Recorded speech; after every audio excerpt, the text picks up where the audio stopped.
Okay, welcome back everyone. We had a really interesting question, right? Do we usually go up the conversation first and come down, or do we come down and go up and come down and go up and come down and go up?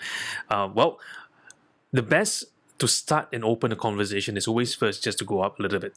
Okay, now again, you will find that the client, as we go up higher in terms of intentionality, there will appear a little barrier, because the client just feels a little bit strange, a little bit awkward at a certain point. Then it's okay to come down, okay to go side.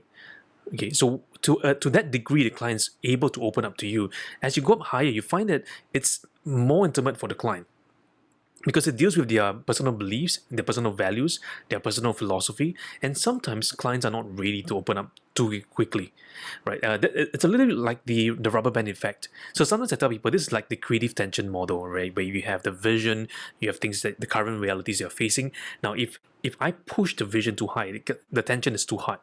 But if I relax the thing, there isn't enough tension for us to kind of go deeper in the conversation. So while we're doing this whole process, we're sense making, we're observing, we're calibrating, we are noticing what's shifting for the client. If I notice if my question is not moving the client forward, it's hindering the client, then I'm going to move back a little bit. In the Singlish word, it's called tarik, right? The power of tarik conversation. That will be my new book coming out very soon, right? The power of tarik conversation. Because sometimes we like to push the conversation forward, right? Come, let's push the conversation, right? What do you want to do? What do you want to do? What do you want to do? But sometimes it's more important to tarik, which is pull back, right? Than to push. You push all the time. It's not going to taste good. If you have never been to Singapore to try teh tarik, you need to come here and try, because when you pull the froth from that amazing condensed milk with that nice tea, creates an aromatic froth, which Mate likes when he was here in Singapore. See, Mate likes, right? So Slovenia doesn't have teh tarik, right? So you have to come to Singapore. Now, we're going to go to our next part, which is very, very exciting. This part will kind of help us to learn a little bit for tonight, right? So now this part, it's what I call the radical if. The radical if. This expands impossibilities to possibilities. What do we mean by the radical if? We are saying no limits here. If anything was possible, what would fill in the blank, right? And what would be different for you if that happened for you? If you could be da da da da da da, if you be da da da da, if nothing is holding you back, da, da. Notice the if. If tends to be future oriented, right? So if you attended one of my conferences before, we talk about the idea of future. You have the past, present, and future. Future, it's the future possibilities. That's why you have this word called future. If you want to find out more, I have a Forbes article on it. There's also YouTube videos that you can find on our channel called the Coaching Genius Lives. I think you should definitely check that out, right? 3-part series. So if expands the possibilities there. Now, so this part here, we're going to continue with where we left off, and it's going to be really fun because in our final part, we're going to spend 15 minutes. Okay, this time we're going to spend 15 minutes together, and we're going to do this part here, which is the radical if. Continuing from where you left off, now we're going to expand further. If anything was possible, what did happen? And notice when you use if at the start, how the client becomes more creative, how the client feels there's nothing impeding them, right? How the client feels that, hey, you know what? Okay, really, yeah, if nothing is holding me back, right? If there wasn't this COVID, if there wasn't this thing, right? If I could speak better, if there's no limits, if people don't judge me for my credentials, or people don't judge me for my certificate, or people don't judge me for my age or my level of experience, what are the possibilities there? So if expands possibilities, removes limits, from there, that's when we can go deeper in the conversation. So what we're going to do here, we're going to do the radical if. Breakout rooms, same thing we're going to do, continue from the conversation. Now also, as we're doing this, okay, I want you to also do one thing for me. Okay, we're going to go back to our Gen board as well. While we're doing this, okay, I want you to post questions, okay? I've seen a few questions here as well in our parking lot. I want you to go there and post questions, okay, so that we have experienced so far. Go over there, and I've put a link down in the chat box as well. So 15 minutes, here we go, our final practice for this evening. Let's enjoy. I can try. Okay, Venice, right? So Venice will be Mona's client, and Mona's going to try the if. Okay, here we go. Hello, Venice. Hello. Hi. I'm not sure if I can listen to you very clearly because just now still something is not very stable. Yes. So yeah. It's okay. Yeah. Okay. So what would you like to share with me regarding your work and life? Okay. I can share about. I think I can share about my job. Mm-hmm. Yeah. I'm a social worker. Yeah, actually, quite a young social worker. So I started 2 years ago. Yeah, so really getting to know my what the job is about, and also like finding meaning in it. Mm. Okay, so sorry if I hear you correctly. So you're currently a social worker, right? Mm-mm. So have you encountered any difficulties between your job and your personal life? I think the main struggle now is I think managing the burnout that comes with the job. Mm. Yeah. So I think like having to find some boundary lah between work and life. I think now we're all working from home mostly. Yeah, so it's been quite difficult. Yeah, finding a balance between uh the work and like some personal time. Mm. Okay. So okay, so I just heard you encounter some difficulties because of the breakout. Okay, so I'm not very familiar with the situation now in Singapore regarding the COVID. So what if the situation is turning out better? In that case, how would that struggle become? I think if the situation is better, we'll be able to um, work outside of home. And be able to, I think for me, we'll be able to meet my, so I work with youths, so I'll be able to meet my students face to face, and I think it makes the work a lot easier. We're able to see each other face to face and carry out certain interventions, because we're doing a lot of like Zoom calls and like I run programs, so we're doing a lot of like online programs, which is not the best platform for our profile of students. Yeah, so I think without COVID, then we can resume back to face-to-face interaction. I think that would be something that I would appreciate. Yeah, and being able to get out of the house is good. Okay, so in view of the situation which is beyond our control today, if you are able to have some power to change or add something to your current status, like working from home, what else you can add to it in order to have a closer relationship other than Zoom, or more closer than Zoom relationship with your colleagues or your teammates? If you are able to change something or add something. I think for now, like trying something a bit new. So we're actually trying to maintain our relationship through sending like care packages. So we have our sessions online. We send some materials over so that there's a bit of personal touch. Yeah, it's not exactly something new, but we're trying it out to see whether it works. Yeah, I think on a more personal front, I'm also trying out having like a buffer time between work and home. So like the exercise, or I take a shower so that like I transition out of like the work frame of mind. Great. So I heard that you have already found some balance. Even though you're working from home, you can also do some exercise besides work. Yeah, great.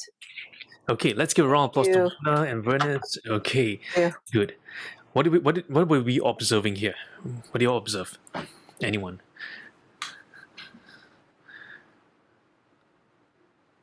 I thought the Eve questions is also able to have the opportunity to generate possibilities and solutions by painting a hypothetical but possible situation, right?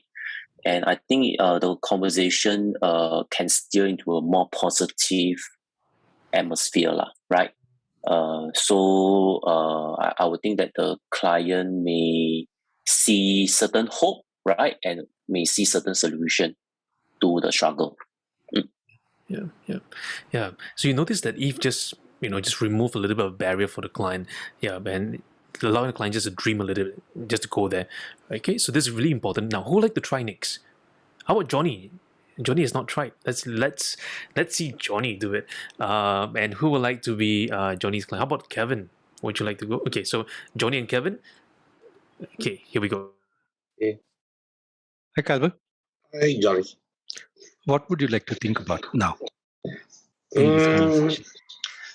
Shall we talk about work? I mean, about my work. What about work? Johnny, I must tell you, being a teacher, right, in a pandemic time like this, is really tough. There's so many things that we need to juggle with parents, students. It's to the point whereby sometimes we just need a break, you know. Okay. And what would you like? I would like to be able to go overseas. Right. As you said that, I saw a different kind of energy. You had a great smile. What just happened to you? No, I think that me being able to pour out to you and ranting to you, it really helps. Right. Yeah. And in what way does it help you, Cap? I think right now, you being here to be able to listen, I think it really helped me a lot. Thanks so much, Johnny. Yeah. And yeah, so I must thank you for it, Johnny. and if you have the opportunity to do what you want, what would that be? Do what I want. Okay, if let's say I have the opportunity to travel overseas, I think the country that I wanted to travel most is actually Taiwan, but it is not under the list of countries that we can go for now. Okay. And if we can go, I will really stay there for 1 week and I'll just eat a lot of my happy food every day. Yes. All right. Okay. Yes. And as you say this, what are you realizing about yourself, Evan? I think speaking to you made me realize that while there are a lot of challenges in work and there are a lot of firefighting on the ground, I think what I really need internally is really just some time off and really some time to myself. So yeah, thanks for making me to realize that. Wonderful, wonderful. And if you can imagine yourself in Taiwan right now, who will you be?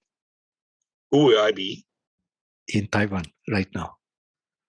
I think I'll be the one that is like before I entered being teaching, you know, just enjoying my life. You know, I imagine myself after graduating and then, you know, just enjoy before the worries of work comes in, etc., etc. Wonderful. Awesome. Yeah, let's give a round of applause to Johnny and Kelvin.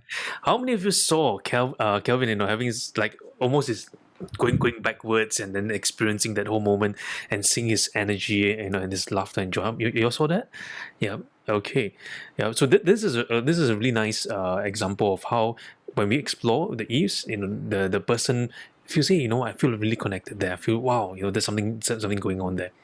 Okay, good. I think we still have time for one more person. Who would like to try? Anyone? I can try being the coach. Okay, and who would like to be the client? How about Johnny be the client this time? Okay, so Eric and Johnny. Here we go. Okay, hi Johnny. Hi, Eric. Yeah. Hello. Yeah. So I think we have you have mentioned before to me about some of your struggles at work and life, right? Maybe you would like to also find out more about this from you. Yeah. And what would you like to know? Okay, so just want to find out how are you coping with your work and life due to the pandemic? Are you affected, perhaps financially, or perhaps in what other ways? Just want to find out how are you coping. Well, I was coping well in the pandemic because it was a great opportunity to work with people virtually. And I wouldn't say I was just coping. I think I was learning a new skill, because earlier I thought work means only in person. And now I realize that you can do work without having to physically meet people. So if one day COVID is over, right, would you feel that you would like to go back to office, or will you prefer more of a hybrid mode of work? Having tasted the effectiveness of working online, unless it is very, very important for the client to meet me in person, I would like to continue virtually. Okay. Yeah, maybe you can also let me know how are you spending your rest days in Singapore, and perhaps maybe can share with me what you do during your rest days due to the pandemic. Well, during the pandemic, I don't have rest days. And I found that somebody or the other is working anywhere, some part of the world. So I'm not a person who needs rest like a specific day of the week and so on and so forth. I would like to do a bit of everything in every day. Okay. So if you are able to have some time, right, to take a break from work, right? Perhaps you can share with me what would you like to do as a hobby, or Wonderful. to spend some time. Yeah. So before the pandemic, I used to be driving. I'm fond of driving. I like the highways, and I'm always driving long distance. Right now, if I get some free time, I would love to watch a food blog. Mark Wiens is my favorite on YouTube. Okay. Yeah. Okay, that's wonderful. Yeah. Okay, let's give a round of applause to Eric. Thank you. Good. Yeah. Okay. How did it feel for you? I'm okay. I think the if questions to me is quite comfortable because it kind of explore alternative ideas, and to also find out a little bit more about clients, right, and their thinking. Okay. And what about the rest? So anyone had any observation for Eric? I have an observation, if I can share. Eric, if you had, it was a wonderful conversation, got me into a good spirit, and it would have been even better if you had reduced the length of that if question.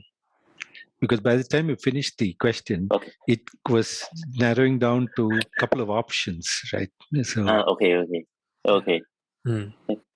So you can notice if you had asked Johnny another question, what would that be, right? So keeping the if open, not too narrow, because if you have a choice between McDonald's or KFC, which one will you choose? That is a more narrow choice. Yeah. So sometimes you may do, if you have an option between KFC or McDonald's or something else, what would you choose? That expands a little bit more if you want to give options. So one of the things for us to consider in the coaching process, especially when using if, it's not if this or that. That's an or, right? But it's not an if or, but just an if. If. Yeah. What would that be for you? So keeping it really, really open for all of us. Okay. Yep. Great work, everyone. How you're feeling? Time flies, Are you enjoying this? Yeah. Okay, good. Yeah, it's good learning. Yeah, good. So we'll see all of us back in the main room, and then later I'm going to share you the next part.